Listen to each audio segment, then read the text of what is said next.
Welcome back. You probably already know how America was discovered, and you're likely familiar with the big moments, like the War for Independence, the Civil War, and everything that came after. But today we're diving into a part of history that most people tend to skip over. The time before independence. The early days of the colonies.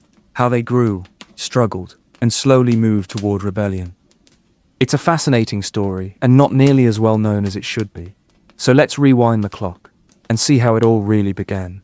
America's story kinda kicks off in 1492, when Columbus accidentally bumped into the New World. Of course, millions of native people were already living here, with rich cultures and histories of their own. Over the next 100 years, European powers, Spain, France, the Dutch, rushed to claim land. But it was the English who really settled in, starting with Jamestown in 1607. One colony turned into 13, each with its own flavor. Puritans up north, plantations down south, and everything in between. Life wasn't exactly easy. There were harsh winters, food shortages, and conflicts with native tribes. But slowly, the colonies started to grow and thrive. By the 1700s, things were booming, but so was tension with Britain. New taxes, trade rules, and the feeling that they had no say in it all, that didn't sit well. By 1775, the pot was boiling over, and the road to revolution was just around the corner. But before we continue, I'd love for you to take a moment and let me know where you're watching from, what time it is for you, and whether you're listening to fall asleep or just to kill time while learning some history. And if you enjoy the stories I tell, don't forget to like and subscribe. It really helps me make more content like this for you. It was 1492 when the old world came looking for the new. Columbus sailed west from Spain with 3 ships and a head full of theories. He wasn't the first to dream of a passage to the Indies, but he was the one whose voyage would fracture history. And he wasn't looking for a new world. He was looking for spice routes, for wealth, for power. What he found instead was a civilization in motion. When Columbus landed in the Caribbean, he stepped into a tapestry far older than his maps. The Taino people who greeted him had no idea their world had just been pierced by a force they couldn't have imagined. Over the next decades, that force would roll like thunder across the continents. Spanish conquistadors followed, men like Hernán Cortés and Francisco Pizarro, driven by dreams of gold and a divine right to conquer. The Aztec Empire, in the heart of modern-day Mexico, stood like a jewel of precision and grandeur. It fell in 1521 to Cortés and a small army, aided by steel, horses, disease, and manipulation. Montezuma, the Aztec ruler, welcomed them with diplomacy and ceremony. It didn't matter. By the time Cortés was done, Tenochtitlan was rubble. Further south, the Inca Empire met a similar fate. Pizarro's arrival in Peru spelled ruin. By the mid-1500s, 2 of the largest and most advanced civilizations in the Western Hemisphere had been reduced to colonial provinces. Their temples desecrated, their gold melted down and shipped across the Atlantic. The Spanish crown grew fat on silver and sugar, exploiting both native labor and enslaved Africans to feed an insatiable economy. The Catholic Church sent missionaries to baptize what it could not control, and European diseases swept through indigenous populations with horrifying speed. Smallpox, measles, typhus. These invisible invaders killed tens of millions. In some regions, over 90% of the native population was gone within a century. But this wasn't just conquest. It was collision. The so-called Columbian Exchange sent corn, potatoes, and tomatoes to Europe, foods that would redefine European diets, while horses, pigs, and wheat came west. Alongside them came philosophies, systems of ownership, and iron laws. The Americas became a proving ground for Europe's thirst for wealth, empire, and dominion. By the early 1500s, other European powers began to take notice. Portugal carved out Brazil. The French turned their gaze northward to the St. Lawrence River and the fur-rich forests of Canada. The Dutch built outposts and traded with tribes along the Hudson. But it was England, late to the race, that would eventually change everything. Before we go there, though, pause for a moment with the people already here. From the vast Iroquois Confederacy in the northeast, to the Mississippian mound builders, from the Navajo and Hopi of the deserts, to the Comanche of the plains, The Americas were not empty. They were mapped in memory and myth, in clan and calendar. Trade routes spanned thousands of miles. Diplomacy and warfare shaped borders long before European ink marked any maps. These were not passive civilizations awaiting discovery. They were sovereign, spiritual, and complex. Some native groups formed alliances with the newcomers, others resisted. Most had little choice when disease preceded diplomacy, and guns spoke louder than greetings. But resistance endured. It would endure for centuries. The scars of these first encounters, burned villages, stolen land, lost languages, are still felt, still whispered through generations.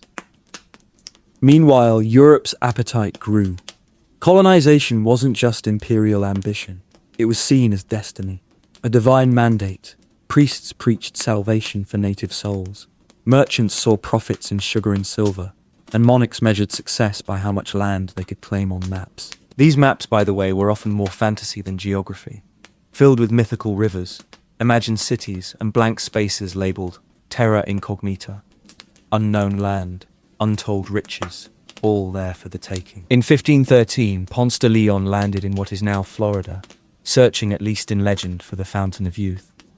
He didn't find it, of course, but Spain would lay claim to much of what became the American South. St. Augustine, founded in 1565, remains the oldest continuously inhabited European settlement in what is now the United States.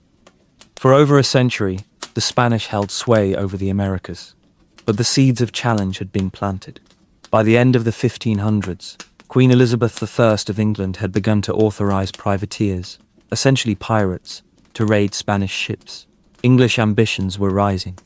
And just off the coast of what would become North Carolina, the first English colony, Roanoke, was founded in 1585. It disappeared mysteriously within a few years, a ghost colony, a warning, perhaps, that the New World would not yield easily.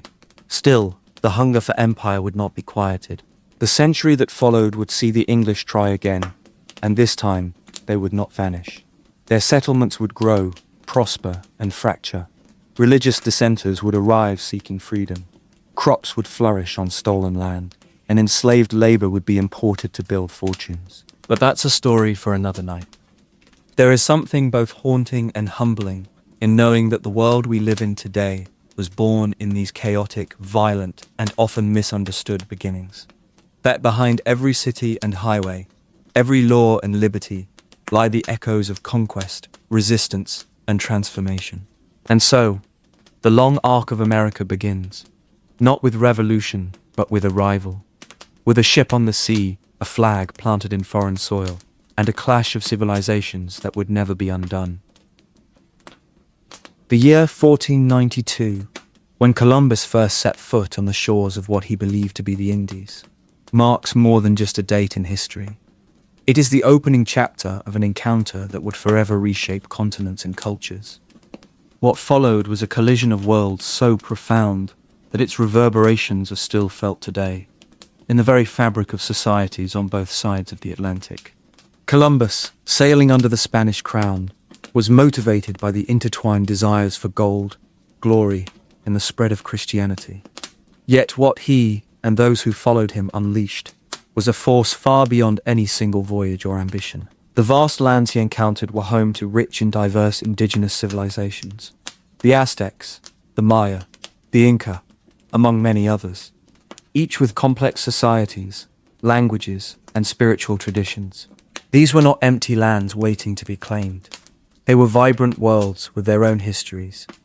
Shortly after Columbus's arrival, the Spanish launched expeditions led by figures such as Hernán Cortés, whose conquest of the Aztec Empire in 1519 revealed both the ambitions and brutal methods of European colonizers. Cortés's forces, though vastly outnumbered, exploited alliances with rival indigenous groups and introduced devastating diseases like smallpox, which swept through native populations with catastrophic effects. In just a few decades, the landscape of Mesoamerica was irreversibly altered.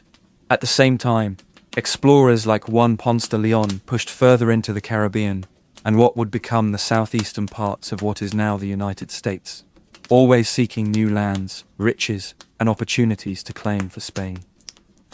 The Portuguese, meanwhile, solidified their control over Brazil, weaving their own tapestry of colonial ambition. It's essential to grasp the scope of the Columbian exchange. Not merely the exchange of goods, but of ideas, plants, animals, and most tragically, diseases. Wheat and horses crossed the ocean westward, forever changing indigenous agriculture and mobility. In return, Europeans encountered maize, potatoes, tomatoes, and cacao, staples that would transform diets worldwide. Yet alongside this biological exchange came devastation. Smallpox, measles, and influenza decimated native populations who had no immunity, sometimes wiping out entire communities within years. France and England were watching these Spanish exploits with interest, motivated by their own ambitions and rivalries. The French began sending expeditions to explore the St. Lawrence River and the vast territories that would become New France, seeking furs and alliances with native peoples like the Huron. The fur trade would become a cornerstone of French colonial economics, reliant on complex networks of cooperation and negotiation with indigenous groups. The English, somewhat slower to launch their own colonizing efforts, nonetheless established Jamestown in 1607, a foothold that would grow into the Virginia colony.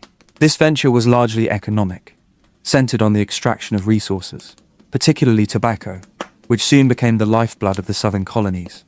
Unlike the French, the English settlers brought with them a determination to create permanent settlements, to cultivate the land, and to transplant their vision of society onto this new soil. Religious motivations also played a key role, especially in New England, where the Pilgrims arrived aboard the Mayflower in 1620.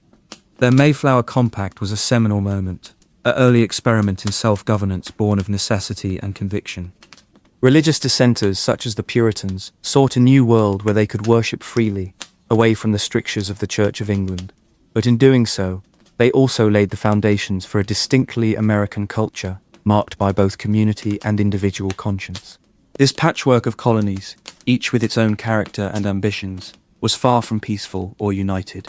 Early relations with Native American tribes fluctuated between uneasy alliances and violent conflict. King Philip's War, in the 1770s, stands out as one of the bloodiest and most destructive conflicts of the 17th century. A brutal struggle between New England settlers and indigenous forces led by Metacom, known to the English as King Philip. It was a war born of desperation on both sides, as land, resources, and survival were contested fiercely. Meanwhile, the economic engines of the colonies depended heavily on labor, much of it forced.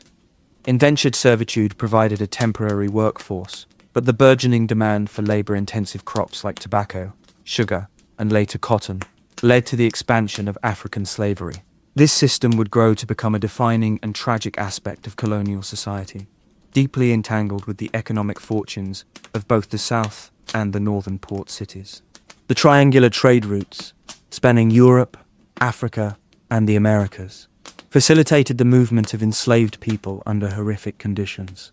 The Middle Passage was a journey marked by unimaginable suffering and death, testimonies of which survived through the words of those who endured it. Enslaved Africans were not just passive victims. They carried with them rich cultures, languages, and traditions that would deeply influence the Americas. It is worth pausing to reflect on the voices of those who suffered. Olaudah Equiano, a former slave who bought his freedom and became an abolitionist, wrote vividly of the cruelty of the Middle Passage and the moral contradictions of the colonial world. His words, and those of many others, remind us that the foundation of colonial wealth was built on profound human suffering. The legal codification of slavery, including race-based laws that would solidify the racial hierarchy, shaped a society deeply divided. Even in the northern colonies, slavery was practiced, though in different forms, leaving its presence into the very economy and culture of what would become the United States. As the 18th century dawned, the colonies had grown into complex societies with diverse origins, economies, and beliefs. Yet beneath the surface, currents of change were stirring. The Great Awakening, a powerful series of religious revivals, swept through the colonies in the 1730s and 1740s. Preachers like Jonathan Edwards and George Whitefield challenged established churches and invited individuals to seek personal spiritual experiences. This movement not only transformed religious life, but also encouraged a questioning of traditional authority and hierarchy, an impulse that would feed into revolutionary ideas decades later.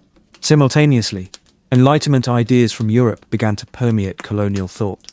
The emphasis on reason, natural rights, and skepticism of absolute authority clashed with older religious orthodoxies, creating a fertile ground for new political and social ideologies.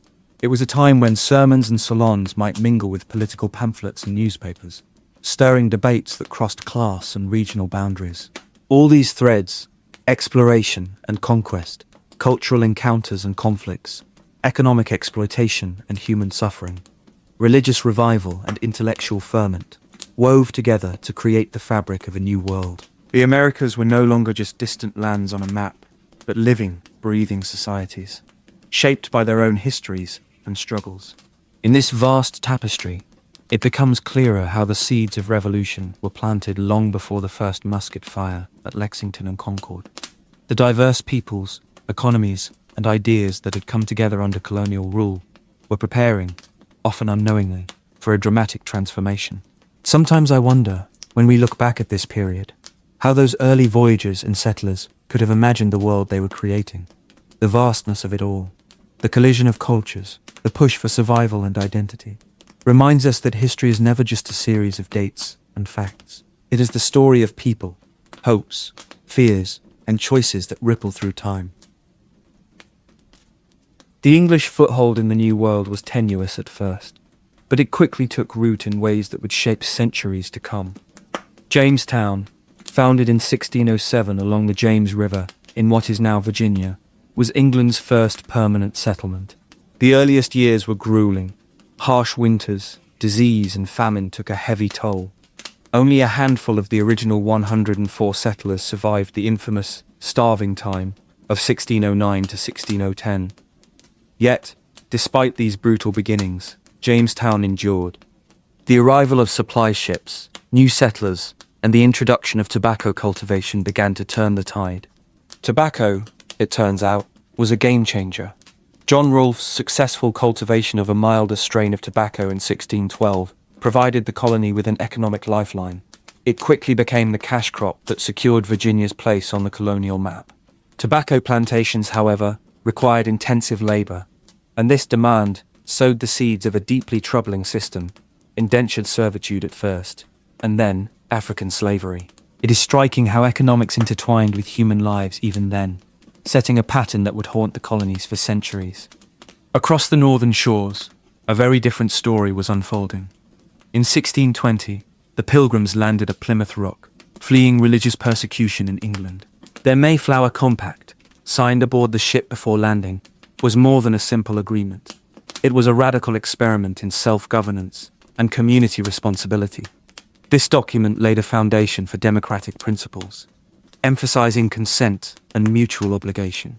It's a testament to how faith, hardship, and idealism intertwined to mold the early colonial spirit. The Massachusetts Bay Colony, established in 1630, brought a larger wave of Puritan settlers, whose vision was to create a city upon a hill, a society guided by strict religious doctrine. Religion here wasn't just a private matter, but the very fabric of public life. Churches were the center of communities, and adherence to Puritan orthodoxy was enforced with a strict hand. Yet, this religious fervor also gave rise to dissent and debate. Figures like Roger Williams and Anne Hutchinson challenged the rigid social order, advocating for religious freedom and separation of church and state. Their eventual banishment planted the seeds for Rhode Island, a haven of religious tolerance, one of the earliest experiments in pluralism in America. Despite these spiritual ambitions, colonial life was often far from ideal. Conflict with indigenous peoples was a persistent and tragic reality. Early cooperation sometimes gave way to violence and mistrust, as settlers expanded into native lands. King Philip's War in 1675, named after the Wampanoag leader Metacom, was one of the bloodiest conflicts between Native Americans and English settlers. The war devastated New England, leaving scars on both sides and reshaping the balance of power in the region. It is a stark reminder of the cost of colonial expansion, the complexities of cultural clashes, and the enduring consequences for indigenous communities. Meanwhile, down in the southern colonies, economic motives clearly drove settlement patterns. Unlike New England's small-scale farms, the South's warm climate and fertile soil encouraged plantation agriculture on a large scale. Tobacco, rice, and later indigo became staples, fueling the colonial economy but demanding a vast labor force. Initially, many workers were indentured servants, Europeans bound to work for a term in exchange for passage. But as the 17th century wore on, African slavery became the dominant system. The first recorded arrival of enslaved Africans in Virginia was in 1619, a fact that resonates deeply when we consider America's long and painful history with slavery. In these early colonies, society began to stratify along economic and racial lines, with wealth and land ownership concentrated in the hands of a few. Yet even as power consolidated, the colonies developed unique political institutions. The Virginia House of Burgesses, established in 1619, was the first representative legislative assembly in America, giving settlers a voice in governance and laying groundwork for future democratic practices. Such assemblies became vital in fostering a sense of local control and political identity separate from England. At the same time, the early colonies were not isolated islands. They were part of a larger Atlantic world. Trade, communication, and migration flowed across the ocean. The flow of goods, people, and ideas connected Virginia's tobacco fields, New England's shipyards, and the Caribbean sugar plantations in a complex web. This interconnectedness would deepen over the coming decades, shaping the economic and social realities of the colonies and creating dependencies that often complicated relations with the British Crown. Interactions with Native American tribes were nuanced and varied. Some colonies forged alliances through trade and diplomacy, while others descended into violent confrontation. The Powhatan Confederacy near Jamestown initially engaged in trade and occasional cooperation, but relations deteriorated over time, culminating in intermittent warfare. The narrative is rarely simple. Native American leaders employed strategies to preserve their lands and culture, navigating the challenges of European encroachment with remarkable resilience and adaptability. It's fascinating to consider how the early colonial experience combined elements of survival, economic ambition, religious zeal, and political experimentation. This mix produced communities that were remarkably diverse, even from the beginning. While the South developed a plantation economy with rigid social hierarchies, the North fostered small towns centered around church and community life, with an emphasis on education and civic participation. Each colony was carving out its own identity, yet all shared the common thread of forging new societies under difficult and often uncertain circumstances. If you pause to reflect on this early period, it becomes clear how much of what we think of as American actually took shape here. Ideas about governance, community, religious freedom, and economic opportunity, but also darker legacies of displacement and inequality. The interplay between idealism and pragmatism, between cooperation and conflict, between hope and hardship, shaped the colonial world in ways that would ripple far beyond their time. The story of these English colonies is not simply one of conquest and survival. It is a story of evolving identities. It's the slow transformation of settlers into colonists, then into distinct American communities, who would one day challenge the very empire that gave them birth. Understanding this transformation requires appreciating the texture of daily life. The harsh winters endured, the harvests gathered, the sermons preached, the alliances brokered, and the battles fought. It's in these details that the roots of revolution quietly took hold. As the 17th century gave way to the 18th, these colonies grew in population and complexity. New generations born in America began to see the land not as a distant outpost but as home. They inherited a patchwork of customs, laws, and beliefs, often blending European traditions with local realities. This blend set the stage for an emerging colonial culture, distinct from England, yet still connected across the Atlantic by commerce, family, and politics. Sometimes I wonder how these early settlers felt, caught between worlds, hopeful yet uncertain, carving out existence on unfamiliar soil. Their stories remind us that history is not just grand events or famous names, but the quiet persistence of people living their lives, laying bricks for the future without knowing exactly what it would hold. The complexity of their world, the mixture of light and shadow, is what makes their story so endlessly compelling.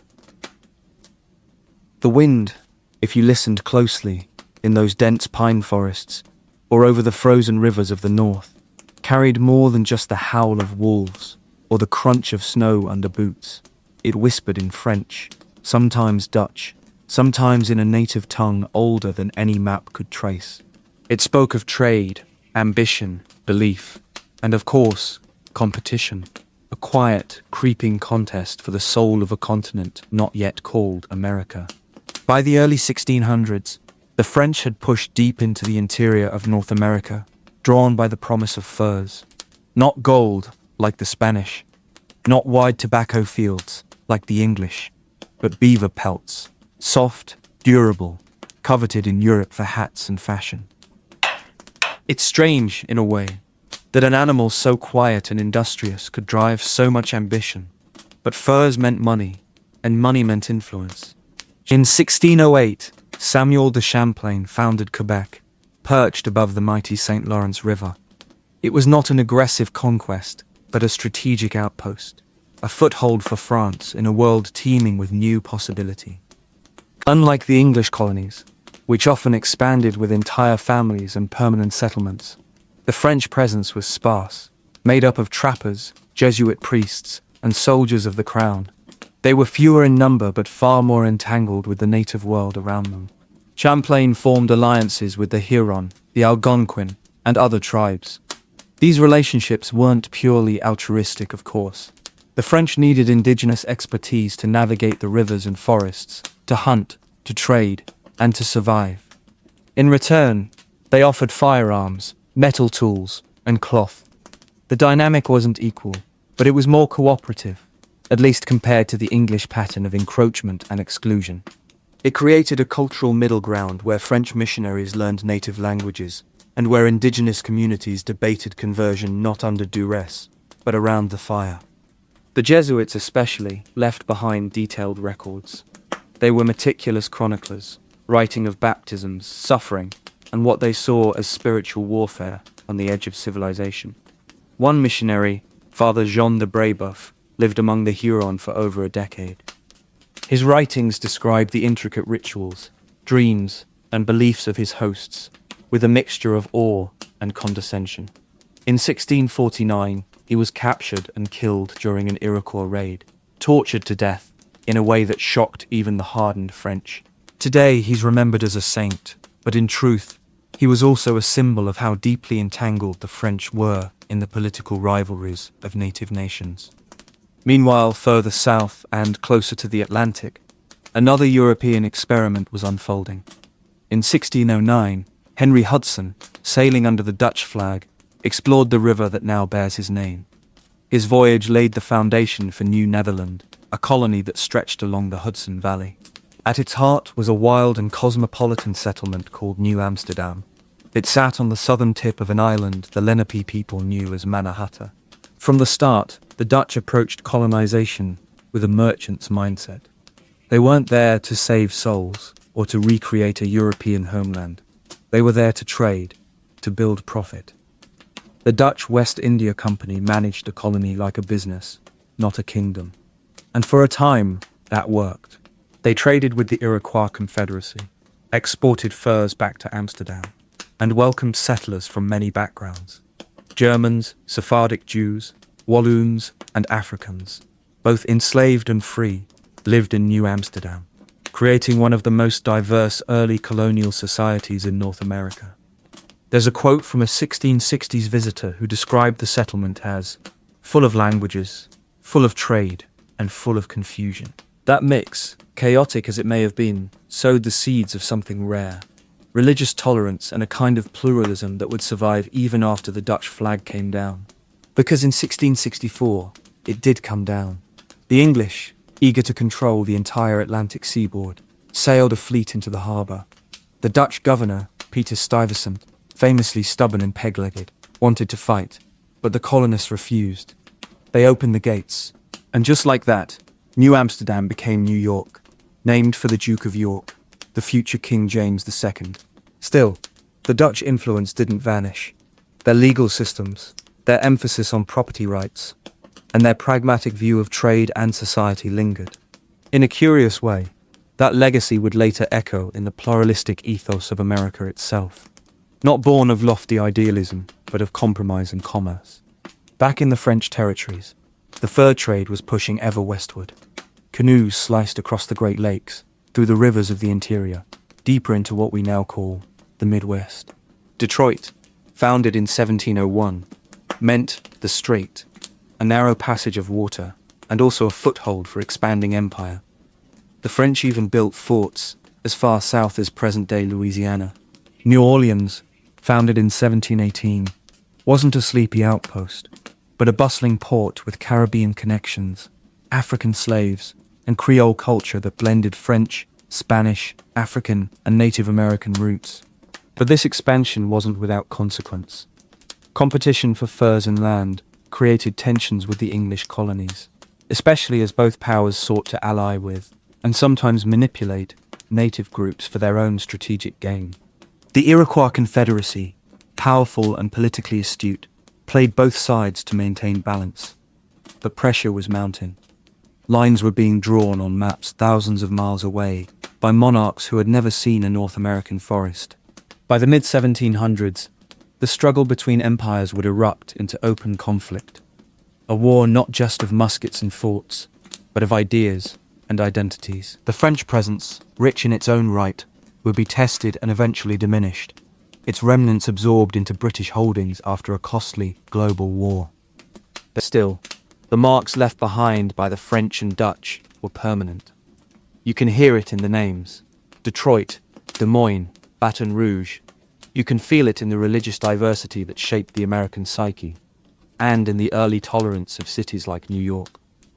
You can see it in the entangled legacy of European ambition and native resistance, a story neither neat nor forgotten. And in the spaces between rivers and borders, the land still remembers. The ships came first, then the sugar, then the chains. By the early 1600s, the colonies were growing, hungry for labor to feed their swelling ambitions. Tobacco fields in Virginia, rice paddies in the Carolinas, and, later, cotton plantations across the South needed hands. Many, many hands.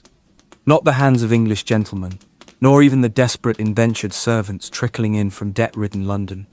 No, the colonial economy turned its gaze outward, across the vast Atlantic, toward Africa. It began gradually. At first, Africans were brought over in small numbers, sometimes treated as indentured laborers themselves, working for a number of years before supposedly gaining freedom. But by the 1660s, the tone changed. The laws changed. Skin became a legal marker of status. In Virginia, a law passed in 1662 decreed that the status of a child would follow that of the mother if she was enslaved. The child would be too. It was a quiet but seismic shift. Generational slavery was no longer a byproduct of war or crime. It was becoming a racial institution. The Atlantic slave trade soon grew into one of the most brutal economic systems in human history. Ships left ports like Bristol, Liverpool, and Lisbon, carrying guns, textiles, and rum to the West African coast.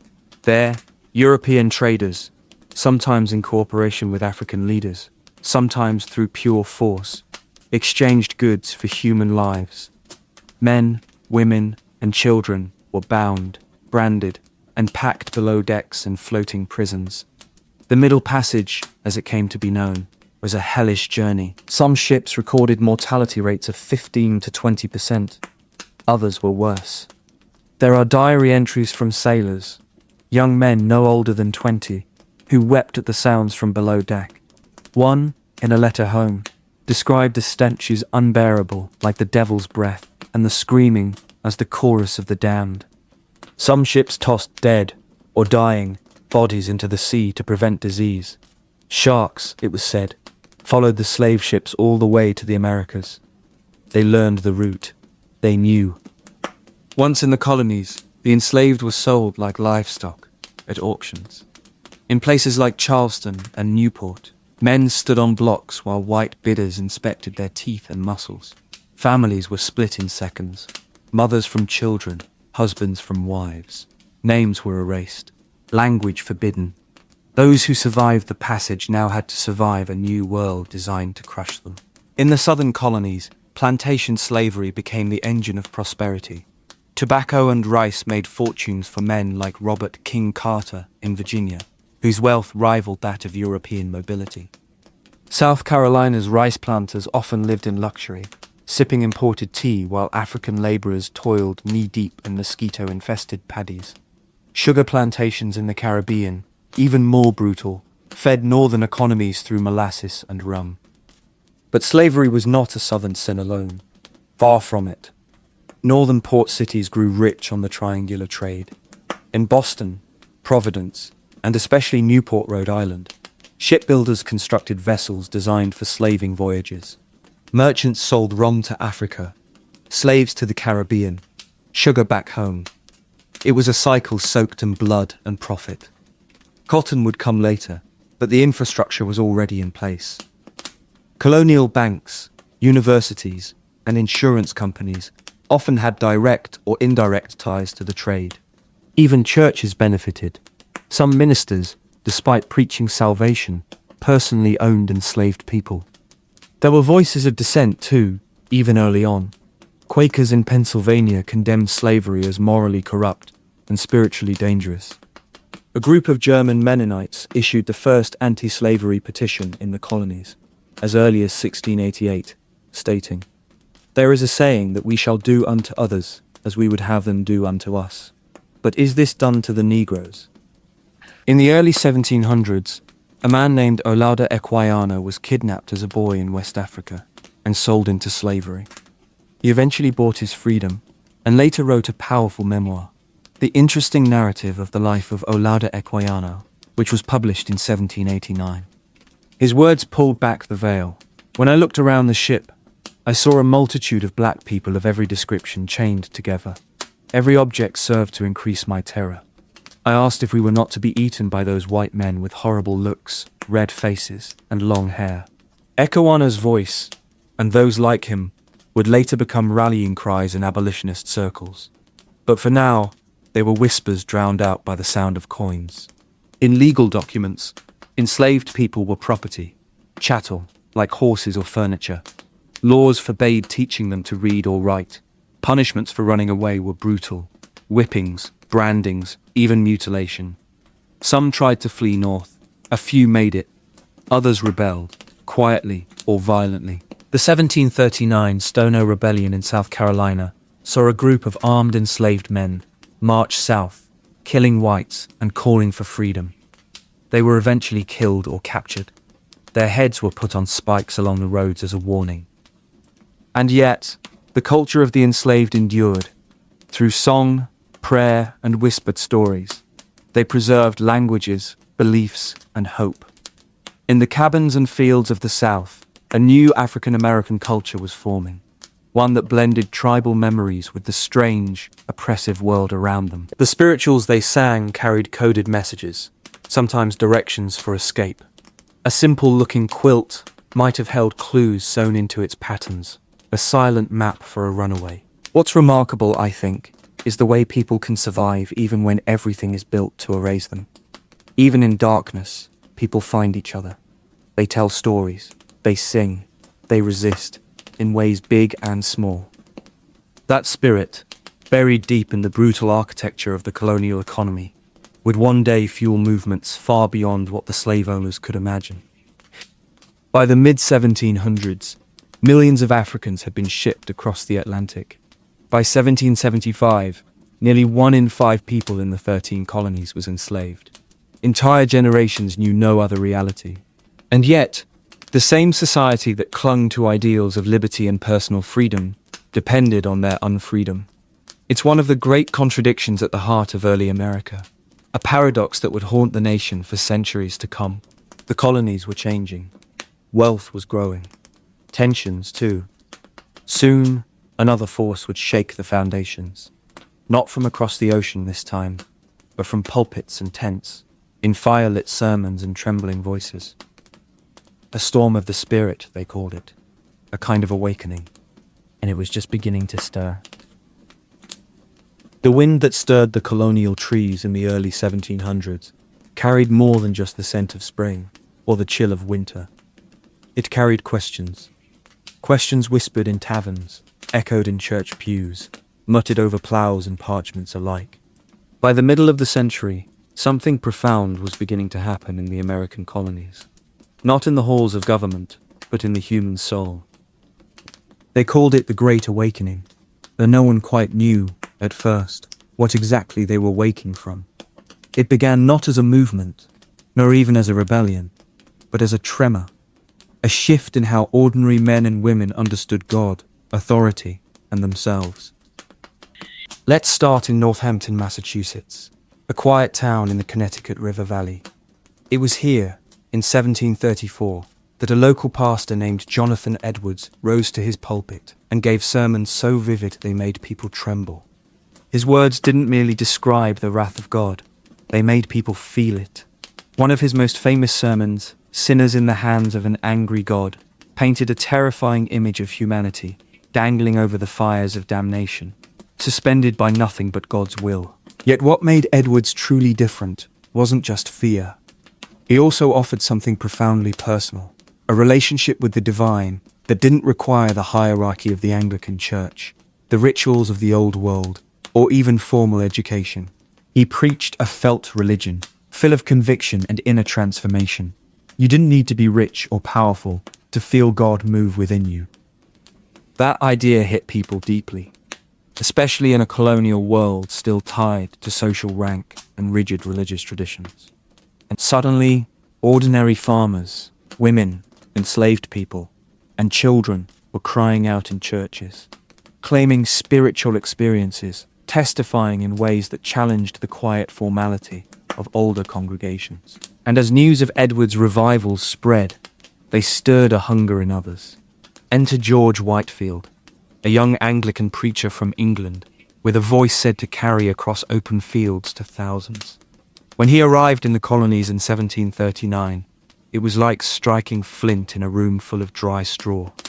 He preached outdoors, not in churches, because crowds were too large. Some say as many as 30,000 people once gathered to hear him in Boston, nearly the entire population of the city at the time. Whitefield's message was passionate, dramatic, and emotionally charged. He called on people to be born again, to find Christ, not through church attendance or moral behavior, but through personal surrender. The kingdom of God, he said, does not consist in words, but in power. Even Benjamin Franklin, who wasn't exactly a model of religious fervor, attended Whitefield's sermons out of curiosity.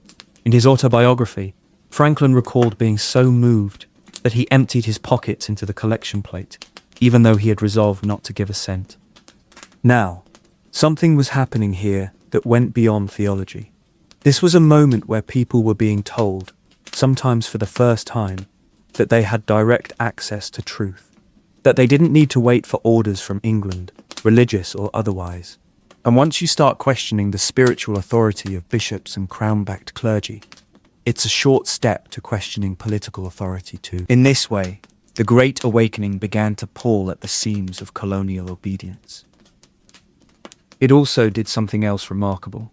It gave voice to the voiceless. Black and indigenous preachers, often barred from traditional pulpits, began leading revivals in their own communities. One such figure was Samson Occam, a Mohegan who converted to Christianity and became a minister. Another was Harry Hosier, an illiterate black preacher, whose sermons captivated multiracial audiences and even moved Methodist leaders. The revival movement wasn't universally welcomed, of course. Established clergy, especially in New England, viewed it with suspicion, even contempt. They mocked the emotional outbursts, the tears, the cries, the enthusiasm of revival meetings. They feared chaos, disorder, uprising. In many ways, they were right to be afraid. Because what the Great Awakening nurtured was a spirit of personal sovereignty. The idea that each individual had the right, even the duty, to seek truth for themselves. That concept, when rooted deeply enough, doesn't stay confined to religion. It seeps into how you view every form of hierarchy: king, governor, parliament. By the 1740s and 1750s, the revivals were beginning to wane in intensity, but their imprint remained. They had inspired the creation of new colleges: Princeton, Brown, Rutgers, to train ministers who embraced the new spirit. They had split churches between old lights, who clung to tradition, and new lights, who favored revival and reform.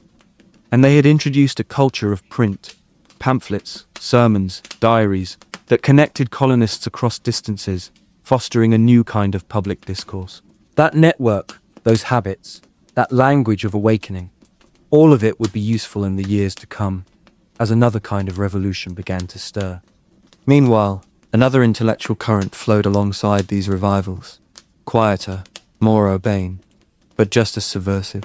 It came not from fire and brimstone preachers, but from philosophers in London and Paris, Locke, Montesquieu, Voltaire, the Enlightenment. Colonial elites, lawyers, printers, merchants, began to devour these works. From them they learned about natural rights, the social contract, the limits of government, and they began to ask questions. What gave a king the right to rule? What rights do individuals possess simply by being human? It might sound strange, but the tavern and the pulpit were working in tandem. One inspired emotional freedom, the other intellectual liberty. Together, they made people less docile, less willing to obey simply because they were told to. Of course, not everyone was swept up in these currents. Many colonists remained loyal to Britain, comfortable in their roles, tied to tradition. But even they lived in a world that was changing. A world where newspapers spread ideas faster than governments could suppress them, where young men quoted both scripture and Locke in the same breath, and where a farm boy in Virginia might feel as empowered to speak his mind as a lord in London. The colonies were still tied to Britain, legally, economically, politically, but spiritually and intellectually, the cords were fraying. Sometimes, revolutions begin not with gunfire, but with quiet awakenings, with a tear shed during a sermon, a phrase underlined in a borrowed book, a conversation in a candlelit kitchen. By the mid-18th century, the people of the American colonies had begun to think differently, about God, about power, about themselves. And when people begin to think differently, it's only a matter of time before they begin to act. The war had officially begun years earlier, but it didn't feel like it at first. Not to the colonists, not even to many of the soldiers marching through the woods and meadows of the Ohio Valley. At first, it felt like another dispute between distant empires, with European crowns squabbling over invisible lines on unfamiliar maps. But this war, the French and Indian War, as it came to be known in the colonies, would prove to be far more than a far-off chess match. It was, in truth, the first truly global conflict, and it would change everything for the people living on American soil. It started in 1754, when a young lieutenant colonel in the Virginia militia, named George Washington, led a small expedition into the backcountry. He was only 22, untested, ambitious, sent to challenge French presence near present-day Pittsburgh. His party clashed with French troops in a brief, chaotic skirmish. Washington's men killed the French commander, Joseph Coulon de Jumonville. The French claimed it was an ambush. Washington claimed it was a misunderstanding. Either way, the fuse was lit. Within weeks, the French responded by surrounding Washington's makeshift fort, Fort Necessity, and forcing him to surrender. It was an embarrassing start, but it was enough to pull Britain and France into a wider war over territory, trade, and dominance, not only in North America, but also in Europe, Africa, the Caribbean, and India. In Europe, the conflict would be called the 7 Years' War, but here, in the American colonies, it was more personal. Here, it was about survival. It was about who would control the rivers and the forests, who would claim the allegiance of native tribes, who would write the next chapter of the New World. Native American tribes were not passive bystanders, far from it. They were powerful players, making careful, strategic choices. The Iroquois Confederacy attempted to walk a fine line of neutrality, but others took sides. The Huron and Algonquins sided with the French, their longtime trading partners. Tribes like the Catawba and Cherokee leaned toward the British, at least at first, drawn by promises of weapons and protection. Yet no alliance was simple. Each tribe had its own interests, its own memories of betrayal, its own hopes for survival. And the war itself was brutal. This was not the kind of conflict fought by gentlemen, empowered Whigs on tidy European fields. It was ambushes in the dark, villages set aflame, scalps taken, captives marched through freezing forests. Both European powers used native allies to raid enemy settlements, and the line between soldier and civilian often disappeared. Homes were burned, crops destroyed, entire communities uprooted. One colonial settler described the terror of those years in a letter to his brother. "We know not who our enemy is. We go to sleep at night, wondering if the trees will move, if the shadows will come alive." There was a constant fear, especially in the frontier settlements, that death was just beyond the tree line. Still, there were moments that echoed with future consequence. In 1755, the British general Edward Braddock led an expedition to capture Fort Duquesne, near where Pittsburgh now stands. Washington, still young but learning quickly, served as his aide-de-camp. The expedition was a disaster. Braddock, trained in the European style of warfare, marched his redcoats in columns through the thick American forest, as if the woods were a ballroom. The French and their native allies ambushed them, firing from behind trees and rocks. Braddock was shot and later died. The British lost over 900 men. Washington emerged unscathed, and though he wasn't yet a hero, the legend began. He wrote of the chaos and confusion, the way the British troops broke ranks, panicked. "The bullets flew like hail," he recalled, "and 2 horses were shot from under him. 4 bullets pierced his coat, but none touched his skin." It was one of those strange, almost mythical details that would follow him for life. The war dragged on, changing shape with each passing year. Britain, initially overwhelmed, began to shift the tide under the leadership of Prime Minister William Pitt. He poured money and men into the North American theatre. Naval power was used to cut off French supplies. British soldiers, alongside colonial militias, began seizing French forts one by one. By 1759, the decisive blow came in Quebec. British General James Wolfe led a daring assault up a steep cliff under cover of darkness. The French commander, the Marquis de Montcalm, rushed to meet him on the Plains of Abraham. Both men died in the battle, but the British won. The fall of Quebec sealed France's fate. 4 years later, the Treaty of Paris was signed in 1763. France ceded Canada and all lands east of the Mississippi to Britain. Spain, who had joined the war on France's side, lost Florida. In one stroke, the French Empire in mainland North America was finished. But for the British, victory came at a price. The war had cost an enormous amount, over £130 million, a staggering sum. Britain now had vast new territories to govern and protect, especially in the West, where settlers were already eyeing lands in the Ohio Valley. But the native tribes who had supported the French were not simply going to welcome British settlers. In fact, they were enraged. In 1763, a coalition of tribes, led by the Ottawa leader Pontiac, launched a violent uprising against British forts and settlements. Known as Pontiac's Rebellion, it was a grim reminder that conquest did not mean peace. Dozens of forts were attacked, hundreds of settlers killed or captured. The British response was brutal, including the infamous suggestion, recorded in letters, to distribute smallpox-infected blankets among the tribes. That same year, the British Crown issued the Proclamation of 1763, forbidding settlement west of the Appalachian Mountains. It was meant to calm tensions with native tribes, but instead it infuriated the colonists, many of whom had fought in the war and felt entitled to the spoils. The line was seen not as a protection, but as a betrayal. And so the seeds were sown. Britain had saved its colonies, but at the cost of goodwill and financial stability. In the years to come, Parliament would look to the colonies to help shoulder the war debt, through taxes and regulations that would ignite resistance. But something even deeper had shifted. Colonial militias had fought and died for land they would now be denied. Colonists had seen the incompetence of British generals.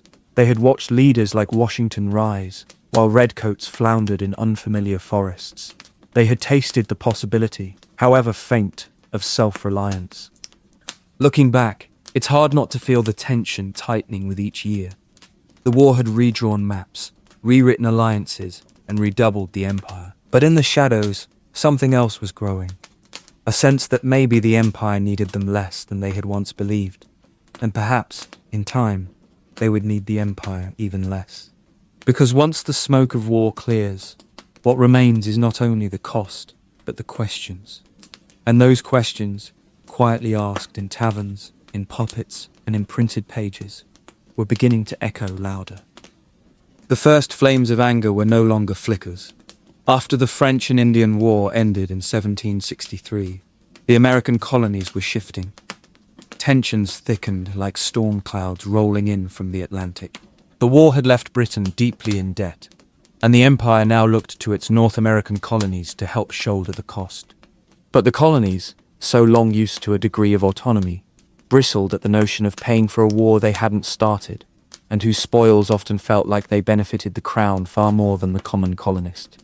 In 1764, Parliament passed the Sugar Act, a law aimed at curbing the smuggling of sugar and molasses by reducing the duty but enforcing it more rigorously. It may have seemed a small thing from London's perspective, but to Boston merchants and New York traders, it was an ominous precedent. The law wasn't just about money, it was about control. And worse, it was followed swiftly by the Stamp Act of 1765, which required colonists to buy special stamped paper for legal documents, newspapers, even playing cards. That was the real ignition point. It wasn't the cost of the stamp itself, not really. It was what it represented. For the first time, Parliament was directly taxing the colonists without any say from colonial legislatures. No taxation without representation, they cried. Not as a slogan yet, but as a deep, instinctive resistance to being ruled from afar by people who had never set foot in Virginia or Massachusetts. You could feel the ground shift then. Across taverns and town squares, whispers turned into speeches, and speeches into protests. In Boston, a group of radicals formed what would become the Sons of Liberty, a name whispered with admiration by some and fear by others. They weren't just agitators. They were craftsmen, printers, brewers, ordinary people who found themselves at the heart of a growing resistance. In August 1765, they hanged an effigy of Andrew Oliver, the official in charge of enforcing the Stamp Act in Massachusetts, from a tree on Boston Common. Later that night, a mob destroyed his office and ransacked his home. Oliver resigned the next day. Similar scenes played out in other colonies. Across the 13, the stamped paper was burned, boycotted, or never sold at all. That resistance worked. The Stamp Act was repealed in 1766. Parliament backed down, but not entirely. They passed the Declaratory Act the same day, stating that they had the right to legislate for the colonies in all cases whatsoever. A quiet warning. Then came the Townshend Acts of 1767, named after Chancellor Charles Townshend.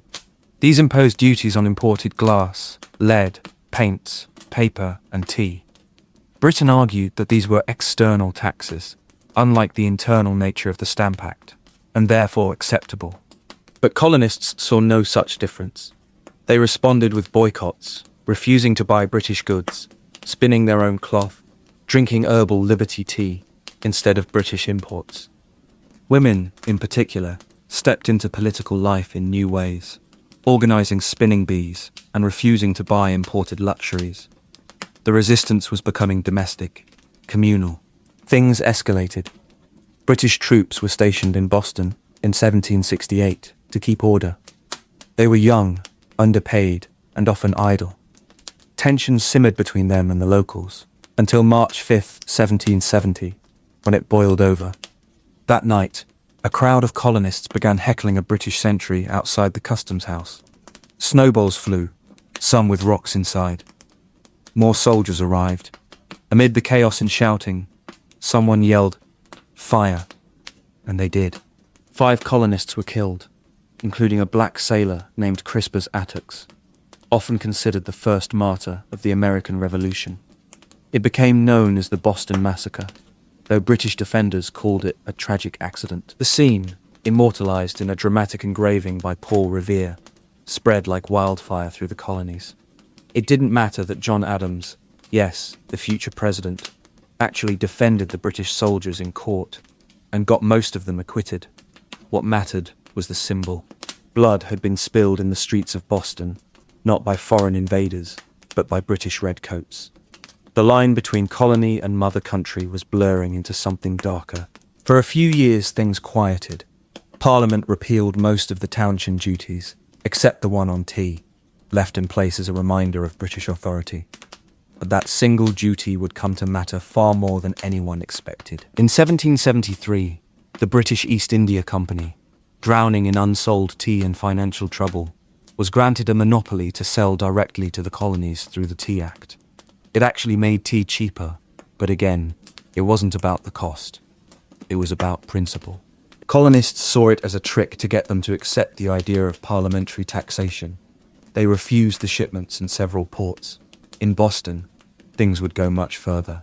On the night of December 16, 1773, a group of men, some dressed as Mohawk warriors, boarded 3 British ships in Boston Harbor. They worked in eerie silence, opening 342 chests and dumping over 90,000 pounds of tea into the black water. No one was hurt. Nothing was stolen. It was deliberate, theatrical, and unforgettable. The Boston Tea Party wasn't just an act of defiance. It was a public declaration that compromise might no longer be possible. London responded with fury. The coercive acts, called the Intolerable Acts in the colonies, shut down Boston's port, revoked Massachusetts' charter, and allowed British officials accused of crimes to be tried in England. It was collective punishment, and it only deepened colonial unity. From Virginia to Pennsylvania, colonies sent food and supplies to Boston. Sympathy became solidarity. And in September 1774, a group of delegates from 12 of the 13 colonies met in Philadelphia as the First Continental Congress. They weren't calling for independence, not yet, but they were speaking with one voice. They called for a boycott of British goods and began preparing local militias, just in case. What strikes me when I think about these years is how fast things changed. In the space of a decade, a scattered set of colonies with different economies, different cultures, and even different languages had begun to act like a nation. Not because they planned it, but because the pressures of empire had pushed them together. And maybe that's how revolutions often begin. Not with one sudden spark, but with a slow accumulation of injustice and courage. With people who one day realize they've had enough. The road ahead was narrow and steep, but it was now unmistakable. And then came the spring of 1775. British troops on the march, riders on horseback in the dead of night, muskets loaded in barns and churches, the sound of footsteps on Lexington Green. The fire was about to catch. Let's keep going.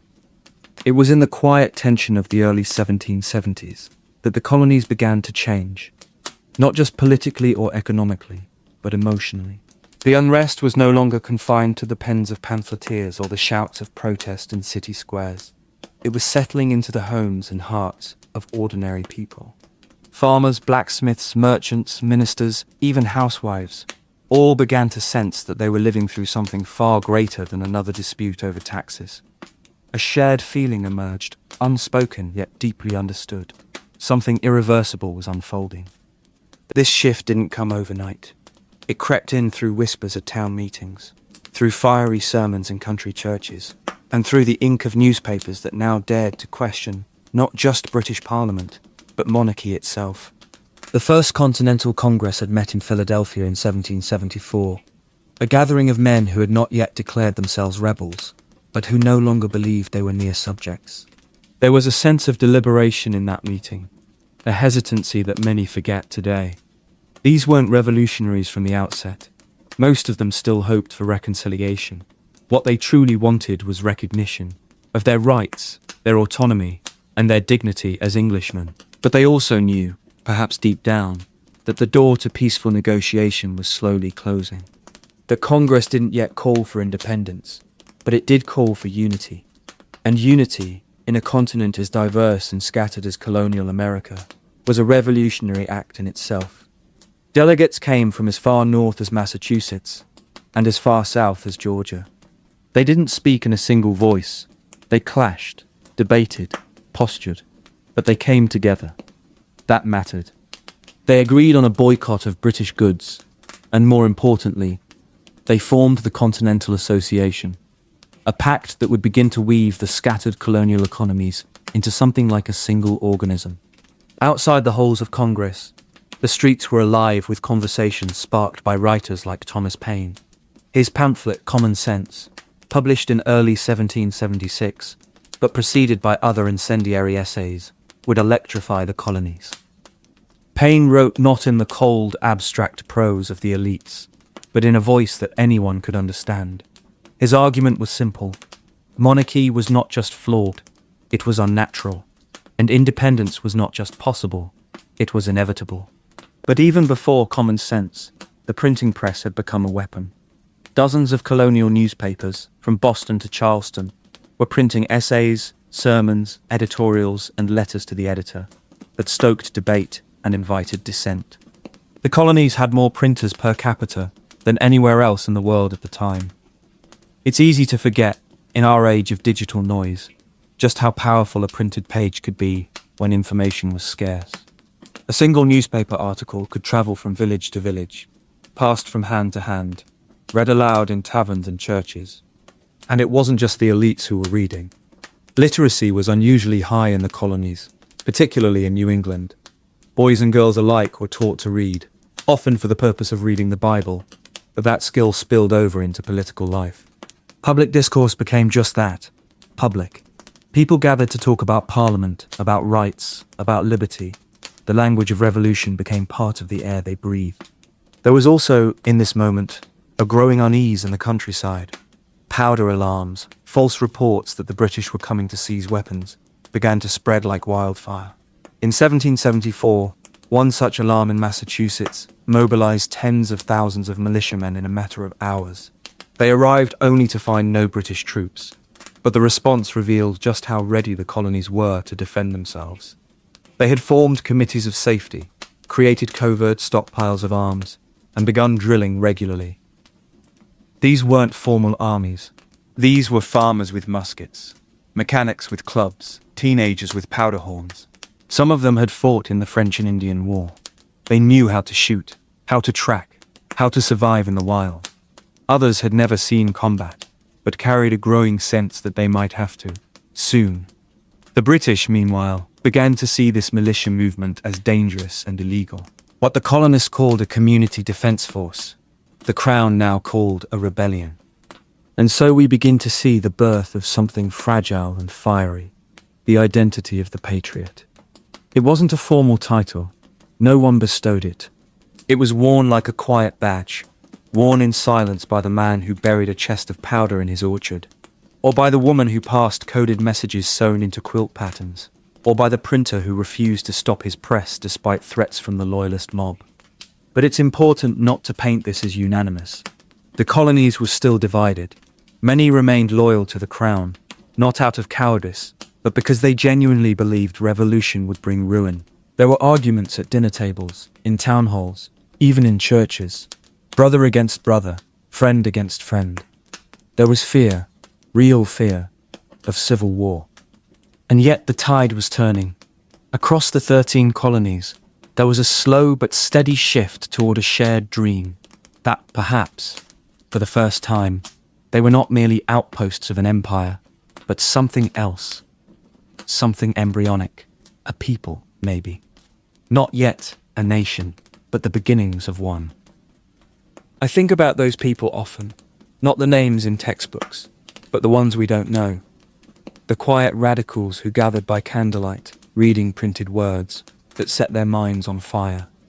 The older generation who wrestled with change, and the younger who embraced it with reckless hope. I wonder how many of them understood the scale of what they were building, or whether they were simply swept along by forces larger than themselves. By the end of 1774 and into 1775, those forces were no longer distant. British troops patrolled the streets of Boston. Colonial militias drilled in frozen fields. The smell of gunpowder and ink hung in the air. And though few would say it out loud, the path was becoming clear. There was no turning back. The match was lit. And not long after, the fire would come. The air was still before dawn, on April 19th, 1775. A light fog hung low across the roads stretching out from Boston, dew collecting on the blades of grass beside them. In the small town of Lexington, men waited with muskets in their arms and uncertainty in their hearts. They had been warned. The regulars are coming. And now that whisper had turned into the sound of boots, methodical and steady, marching down a dirt road still wrapped in darkness. This was not a grand army. On either side, there was no expectation of glory. But that morning, a line was crossed, quietly, then with a crack. A gunshot, still debated to this day. Who fired first? We may never know. What we do know is that within moments, British soldiers and American militiamen were exchanging fire. 8 colonists lay dead in the grass of Lexington. The British pressed on toward Concord. There, at the North Bridge, the militia pushed back. Redcoats were forced to retreat, and the countryside ignited. That day, farmers, blacksmiths, shopkeepers, ordinary men with no formal training, chased the might of the British Empire down miles of winding road. From behind trees and stone walls, they fired, vanished, and reappeared again. It was a kind of warfare unfamiliar to the British officers used to open field battles and formal volleys. The colonists fought like men defending their homes, not just soldiers obeying orders. By nightfall, 73 British soldiers were dead, and nearly 200 more were wounded or missing. The colonial casualties were lighter, but the emotional toll was heavy. This was no longer about taxes or trade. Blood had been spilled on both sides. What had once been protest had become war. News travelled fast. Within days, word of the skirmishes at Lexington and Concord had spread from Massachusetts to Virginia, carried on horseback, printed in broadsheets, whispered in taverns. In Philadelphia, the Second Continental Congress was already preparing to meet. And now, the question wasn't whether to resist British policy. It was whether to prepare for full-scale rebellion. On May 10th, 1775, just 3 weeks after the shots at Lexington, the Congress reconvened. And this time, they were different. More unified, more resolute. John Hancock took over as president of the Congress. George Washington, still a quiet Virginian landowner, but with military experience from the French and Indian War, was selected to lead the new Continental Army. He accepted in a modest suit of blue and buff, his demeanor grave. He understood what it meant. Once you raise an army against your king, there's no walking back. Meanwhile, rebel forces in Vermont, led by a wiry, stubborn man named Ethan Allen, and accompanied by Benedict Arnold, seized Fort Ticonderoga from the British, gaining precious artillery. It wasn't just a symbolic win. Those cannons would later be hauled over snow-covered mountains to Boston, a feat of endurance that changed the tide. Still, not everyone wanted war. Some hoped for reconciliation. The Congress sent what became known as the Olive Branch Petition to King George III, pleading for peace, affirming loyalty to the crown, and asking for grievances to be addressed. But the king refused to read it. Instead, he declared the colonies to be an open rebellion and vowed to crush them. That rejection shattered any illusions of compromise. It was as though a door had closed. Behind it stood centuries of British tradition, of royal authority and imperial rule. But outside it, a new door creaked open. Something unknown, dangerous, but deeply stirring. Across the colonies, people began to choose, not just whether to fight, but who they were. Loyalist or patriot, British subject or American citizen. The divide tore through families, neighborhoods, churches. Some, like Benjamin Franklin, were pulled in opposite directions by their own kin. Franklin's son, William, was a staunch loyalist. Their relationship never recovered. The early months of 1775 and 1776 were marked by tension, by organizing and armament, but also by deep internal reflection. What did it mean to be free, to govern oneself? These weren't just philosophical questions. They played out in the actions of thousands. Women like Abigail Adams wrote letters urging that liberty should be extended to all. Enslaved people looked toward the rhetoric of freedom and asked if it applied to them. And Native American tribes watched nervously, knowing that no matter who won, their lands and sovereignty were in danger. By the time winter settled in, the siege of Boston was underway. Colonial troops had surrounded the city, containing the British inside. Supplies were short, morale dipped. But on March 17th, 1776, after months of standoff, the British finally evacuated the city. They sailed to Halifax, leaving Boston in rebel hands. That moment, quiet, almost anticlimactic, was a triumph. Washington had won his first major strategic victory. It's remarkable to look back and realize how fragile it all was, how often it could have fallen apart. The colonies were not united by language, religion, or industry. They were stitched together by a common frustration, a growing sense that their destinies should no longer be written from across an ocean. In just under 3 centuries, they had gone from unknown outposts to a powder keg of revolutionary thought and action. And here we are, at the edge of that transformation. 1775 marked the spark, but the fire would rage on for years. It would consume cities, change alliances, and forge a new nation from the embers. But that's another story. As we end this long, winding journey through the hidden history of America before independence, I'm reminded of how history often whispers before it shouts. These centuries weren't just a prologue, they were a crucible. The revolution wasn't born in a single moment. It grew in the soil of Jamestown, in the prayers of Puritan meeting houses, in the cries of enslaved people in Charleston, and in the minds of philosophers in Philadelphia. Thank you for spending this time with me, walking slowly through the past. If you enjoyed this quiet journey into America's deeper roots, I hope you'll consider liking this story and subscribing to the channel. That way we can meet again on another night, with another mystery, another piece of forgotten time. Until then, rest well, wherever you are, and good night.